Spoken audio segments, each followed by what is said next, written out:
práctico, ¿sí? Pero entonces el hombre empieza a cuestionarse sobre la religión, sobre la fe, sobre todas esas cuestiones y empieza a hacer algunos estudios que parece que por ahí quedan reflejados, pero no es pues la gran locura, ¿me hago entender? Sino como un aporte a la ciencia menor.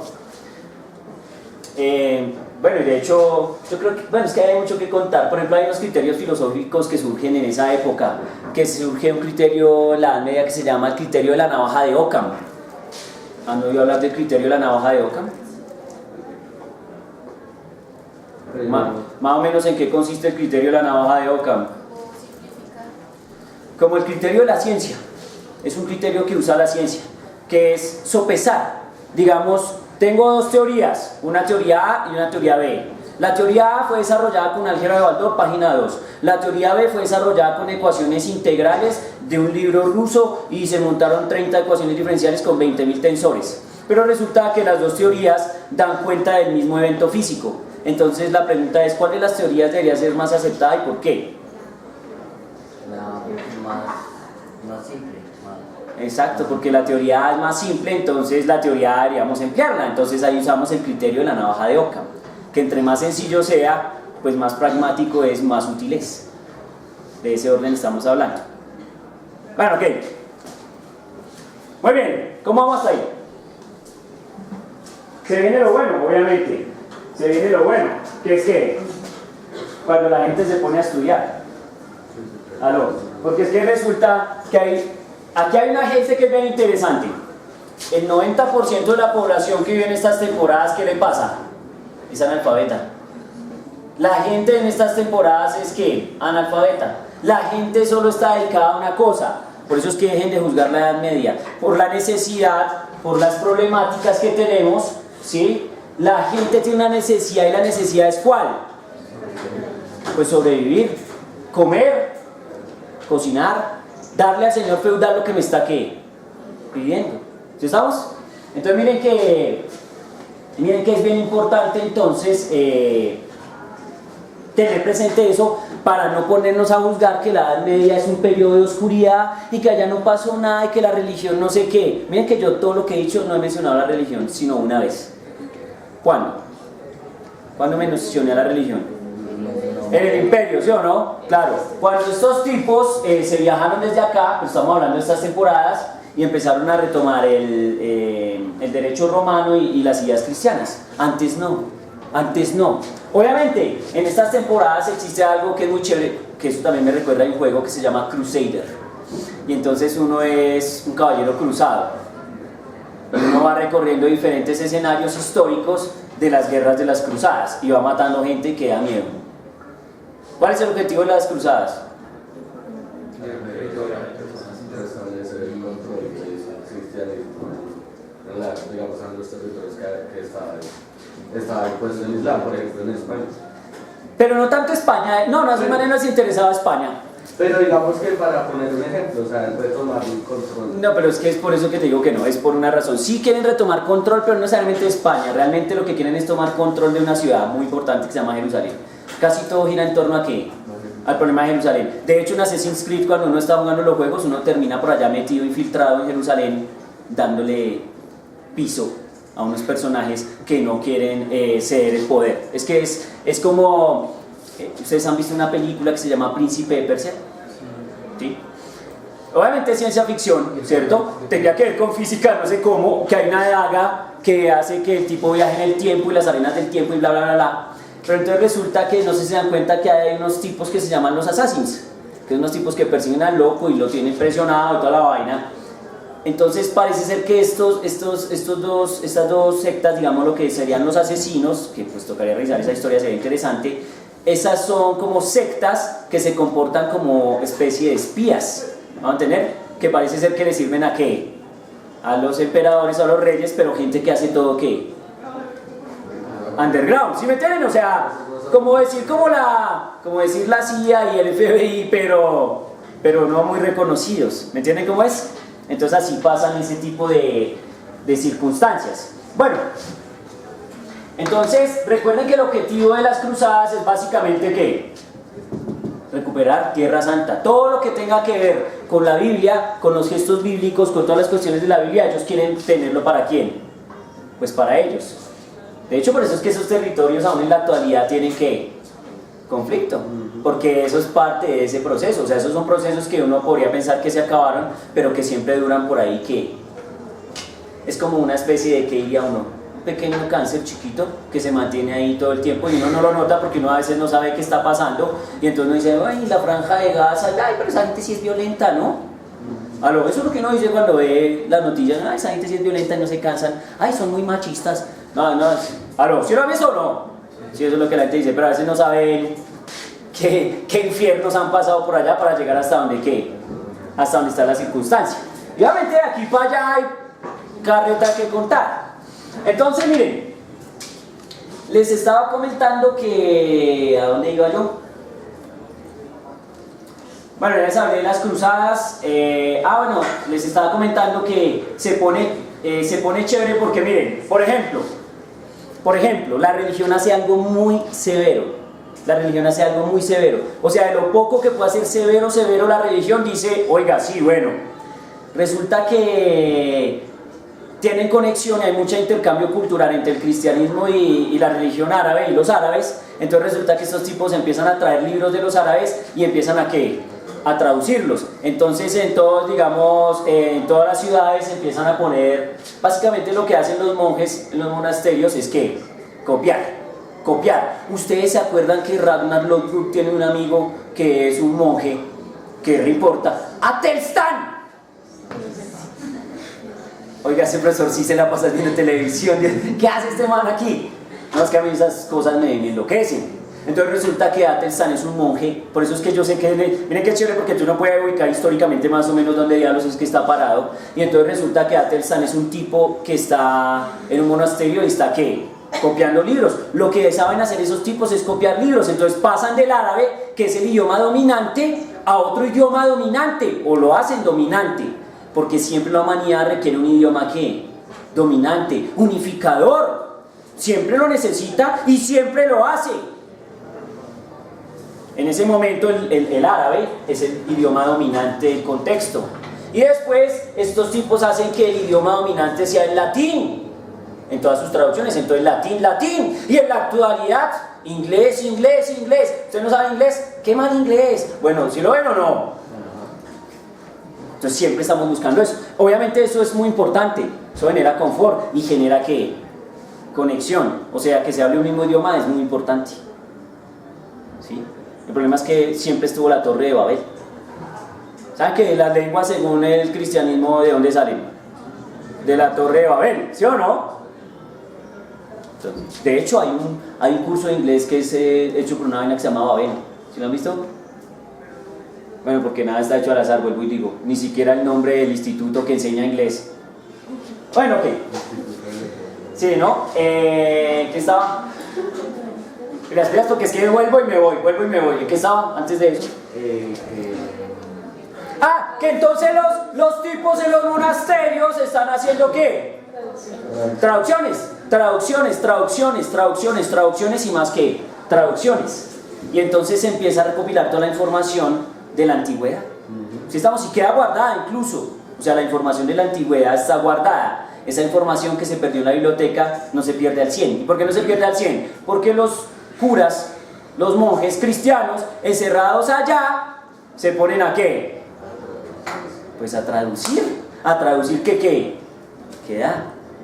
Porque eso no es arbitrario, ¿sí? Entonces, algo que se hizo en la Edad Media muy importante fue conservar la información, la poca que se pudo. Recuerden que cuando el imperio árabe llegó a Alejandría, lo primero que dijo fue, bueno, vamos a coger, y miren que llegó tarde porque estamos hablando que es en el 600 algo, y nosotros ya sabemos que la biblioteca tuvo una cantidad de problemas desesperantes, incendio tras incendio, guerra civil tras guerra civil.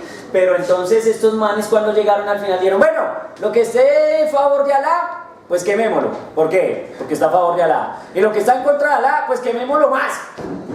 ¿Sí o no? Porque está en contra de Alá. Pues si los libros están a favor de Alá, pues ya tengo el libro de Alá, pues ¿qué voy a necesitar yo otro libro si ahí en el Corán dice lo que ese libro dice? ¿En serio? Quemémoslo. ¿Tiene sentido? Espere porque ya me van a hacer llorar con historias terribles. ¿Tiene o no tiene sentido? Desde esa lógica, ¿tiene o no tiene sentido? Pues sí, desde esa lógica tiene sentido. Es decir, si yo estoy metido allá, estoy metido ahí, yo creo en eso, pues yo digo, pues sí, güey, hágame un favor, póngame eso ahí unos 6 meses que quiero escalentarme y bañarme, que Y por eso acuérdense que termina siendo el combustible, no, ¿qué es eso? Químico. El papel, el comburente, ¿el papel qué es? ¿El combustible, el comburente? El combustible, el comburente es el oxígeno. Uy, estos manes están muy de flojisto, me pongo nervioso. Oiga, muy bien. El comburente es el oxígeno y el combustible es el papel. Sí, por eso el oxígeno y el combustible se calor. Bueno, toca que los químicos revisen eso y nos cuenten un poquito bien. Ya nos dejaron ahí. Bueno, amigos, ¿me entienden cómo es el juego? Bueno, en esta temporada, aunque eso lo hablo más en epistemología, obviamente también hay que filosofía. ¿Cuál es la filosofía de la época? ¿Cuál es la filosofía que domina el juego? Y la escolástica. ¿Quién? La escolástica. La escolástica, ese sistema nació ofendido. No lo diga ofendido, dígalo feliz. No. La escolástica, bro. La escolástica. La escolástica tiene algo chévere y tiene algo malo al tiempo. Primero porque los tipos que montan la escolástica saben, y saben que harto, ¿sí? Y entonces está el más famoso de toda la escolástica, que es que Santo Tomás de Aquino. Ese tipo, de hecho, cuando uno está en el colegio le enseñan filosofía, pues cuando llegan a la Edad Media, pum, de una, toma tu Santo Tomás de Aquino, que es re aristotélico todo. Pero entonces, por ejemplo, ¿ustedes se acuerdan de la historia que yo les conté, la historia de Josué? Yo conté la historia de Josué. Yo conté aquí la historia de Josué. Parce, estoy hablando solo. Ustedes vienen aquí solo porque, uy, Dios mío. La historia de Josué, claro que la conté, cuando Josué heredó el poder de Moisés. Porque Moisés cogió las tablillas y las destruyó y Dios se ofendió y le dijo, bueno papito, venga que va a construir otras, pero otros 40 días y 40 ¿qué? Noches. Y luego Jehová o Dios le dijo a Josué, venga hermano que lo va a castigar, y entonces si ve la tierra prometida, sí señor, pues véala bien porque es de lejos, porque ya por esa ofensa que me hizo ya no lo dejo entrar a la tierra prometida. ¿Me va a entender o no? Y entonces resulta que en ese proceso Moisés le enseña a Josué a manejar el báculo y cómo es el poder y todo el rollo, eso ya lo había contado, ¿cierto? Y luego vencieron a Jericó, que le dieron 3 vueltas, 4 vueltas, 15 vueltas durante 8 días, que los manes de Jericó los miraban desde afuera como, manes sí están muy viciados. Claro, si pasaban era cantando alabanzas, como una fiesta y se iban. Y después, al otro día, ¿qué hubo papá que vamos a pelear? Que no, güey, que tin, vuelta a la ciudadela y nos vemos. Pasaron 8 días y a los 8 días la ciudadela ¿qué? Se cayó, se derrumbó, porque Jehová les prometió a los manes que si hacían eso durante 8 días, eso iba a ¿qué? Eso iba a pasar. Entonces pasó, mi hermano. Bueno, eso dice el texto bíblico, ¿cierto? Entonces, ¿a qué voy? Que Josué tuvo muchas batallas. Josué, no como Moisés, que parece ser que a Moisés no le tocaron muchas batallas. ¿No se dieron cuenta que ustedes esos manes vieron en el desierto como 40 años? ¿Comiendo qué? Bandas mexicanas, o sea, maná que da, maná, eso fue lo que se comió. Tanto que si ustedes leen la Biblia son juiciosos, los israelitas, tipos de hermano, un pueblo intenso, o sea, si yo fuera Dios, pero no soy Dios, ¿cierto? Los maná empezaron, pero Dios, 40 años, todos los días, y solo maná, queremos otra cosa, estábamos en pleno desierto donde no podía haber nada más, sino que maná, pero los manes estaban aburridos del maná. Entonces así como quien dice, entonces por eso empezaron a buscar tierras mucho más fértiles, más chéveronas. Oiga, el caso es que Santo Tomás de Aquino, como lee la Biblia, él sí es juicioso, ¿cierto? Entonces el hombre lee la Biblia, el hombre sabe de la Biblia, y entonces en esa temporada empiezan a aparecer, viniendo de estas tierras, empiezan a aparecer los textos de Aristóteles. Entonces el man toma los textos de Aristóteles, los ve y dice, me suena resto. ¿Por qué? Porque la historia de Josué dice que cuando Josué fue a una batalla, entonces en la batalla se estaba haciendo tardecito y ya como que si se hacía de noche nos ganaban. entonces tocaba que el sol, o sea, que no llegara la noche. La única forma de que no llegue la noche es que nosotros detengamos el sol. ¿Estamos de acuerdo o no? Bueno, aunque en estas temporadas nadie detendría el sol, detendría la ¿qué? La tierra, pero en la temporada de ellos y en el texto bíblico dice literalmente, Josué le pidió a Dios que detuviera el ¿qué? El sol. Y pues obviamente Dios detuvo el sol. Y después de que Dios detuvo el sol, pues entonces Josué ganó la ¿qué? La batalla. ¿Me hago entender? Y entonces eso muestra una versión geocentrista del texto cristiano. Y obviamente a Santo Tomás le suena. Porque está leyendo los textos de Aristóteles, de pronto ideas de Ptolomeo, porque Ptolomeo, en estas temporadas Ptolomeo está re de moda. Porque como está apareciendo textos de Ptolomeo y el man empieza a botar astronomía y todo el modelo astronómico y todo el modelo de los epiciclos y todas esas vainas, entonces todos los manes dicen, estos manes la tienen clara, los epiciclos, la Tierra en el centro, Aristóteles, Santo Tomás de Aquino, pues entonces esta es la doctrina que necesita la religión cristiana para fortalecerse y darle un, digamos, como un asentamiento de carácter más lógico, analítico y científico a lo que se está diciendo. Pues, tome lleve, escolástica. ¿Entienden o no? Ahí sí se prende. Ahí sí se prende la vaina. Porque ahí sí es cuando entonces ahí sí es cuando el cristianismo y la religión empieza a ponerse muy seria. Se vuelve un problema extremo. Tanto que entonces ya ahí sí la gente dice, oh por Dios. ¿Cierto? ¿Por qué? Porque entonces la iglesia se empieza a exigirle a la gente que pilas con lo que está diciendo, porque lo que está escrito en los textos bíblicos es lo que ¿qué? Es la verdad, y todo lo que esté por fuera de esos textos ya no tiene ¿qué? Sentido. Entonces vuelven a hacer lo mismo que hicieron en el Islam en el año 630, pero estos tipos lo hacen como por allá en el 1380, 1400, y de ahí para allá se va poniendo ¿qué? Chévere. Tienen que tener presente que no se aburra, papito, si esto está espero emocionante, mi hijo. Ya este más está durmiendo. Cuando se van a dormir todos me avisan y paro, porque aquí todavía queda carreta. Oiga, hay un tipo que aparece en la media que se llama Dante Alighieri. Dante Alighieri. Dante Alighieri, sí. Les tengo el libro. Los cánticos en prosa de las tres tomos del infierno, del purgatorio y del cielo. Nos va a poner a leer todo eso, químico. Eso fue un tesoro que me compré por 10.000 pesos en el mercado de Puebla. Los tres así. Ahí tiraditos. Miren, hay algo chévere. Yo tengo un librito que habla sobre la concepción de Dante Alighieri, es decir, cómo es la astronomía que se lee en el texto de Dante Alighieri, ¿sí? Entonces sería interesante de pronto revisar eso porque es literatura, pero girando en torno a la ciencia de la astronomía. ¿Qué es lo que yo les comentaba ayer? Porque si hay alguien que hable muy esotéricamente es Dante Alighieri. Si usted va y lee, ahí hay muchas cosas del horóscopo, hay muchas cosas del tarot. Pero si uno no sabe, pues uno no cree. ¿Me entienden? Pilas. Dante Alighieri es una de las figuras más influyentes de toda la historia de la humanidad.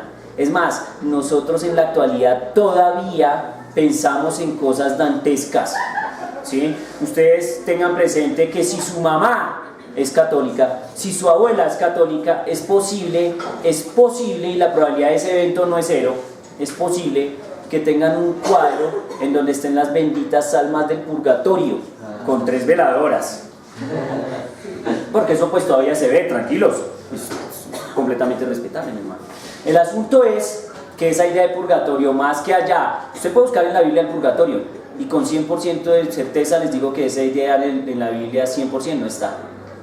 Es una idea completamente dantesca, las benditas almas del purgatorio.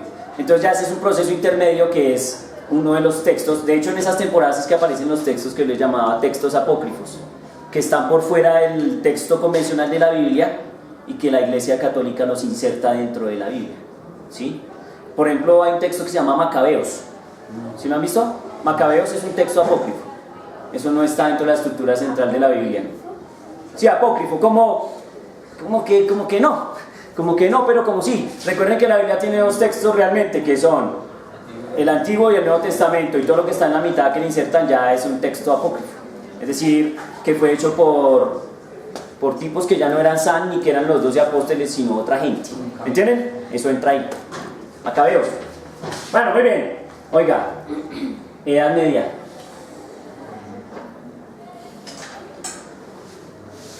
Ah, se me olvidó. Bueno, sigamos. No, la escolástica ya pasó, ya hablé de la escolástica. Estaba hablando de las universidades. ¿Cuántas universidades? Muchas universidades. ¿Cuáles son las más famosas universidades que hay? La de Bolonia, y no me acuerdo si por ahí, por esa época también se crea la de Sorbona. Pero Bolonia sí. No sé si la Sorbona sea tan vieja. Pero la de Bolonia sí. La de Bolonia es como de las primeras. Y están las chéveres, en las que uno va a estudiar, ¿sí o no? ¿Cuáles? Cambridge. Cambridge es de las primeras universidades de la historia. Oxford también es una universidad tremenda. Van a estudiar en Oxford. ¿Quién va a estudiar en Oxford? Profesora, ¿no? Vámonos a estudiar a Oxford. Uy, allá es chévere. Porque además allá están los más grandes matemáticos, ¿no? Y en Cambridge. Recuerden que en Cambridge está la cátedra de matemáticas más famosa de toda la historia. Se llama la Cátedra Matemática Lucasiana de Cambridge. Y la dictaron tesos como Newton. Y bueno, y en estas temporadas nuevas Stephen Hawking. E incluso por ahí un irreverente físico que me gusta bastante contemporáneo que se llama Joao Magueyo. No sé si ustedes vieron hace unos años que en el Discovery Channel había un programa que se llamaba La Física. ¿Era el ascético el cabello gris? No, ese es Michuca. No, Joao Magueyo es un tipo que votaba un programa en Discovery Channel que se llama La Física, Joao Magueyo. Incluso el man tiene un libro que me gusta mucho si quieren leerlo, pero pues es medio denso, que se llama Más rápido que la velocidad de la luz. Y entonces como el tipo va a hablar de cosas que se mueven más rápido que la velocidad de la luz, el man tiene un prólogo que me encanta. Las primeras líneas dicen así: yo soy Joao Magueyo. ¿Sí? Y todo el mundo como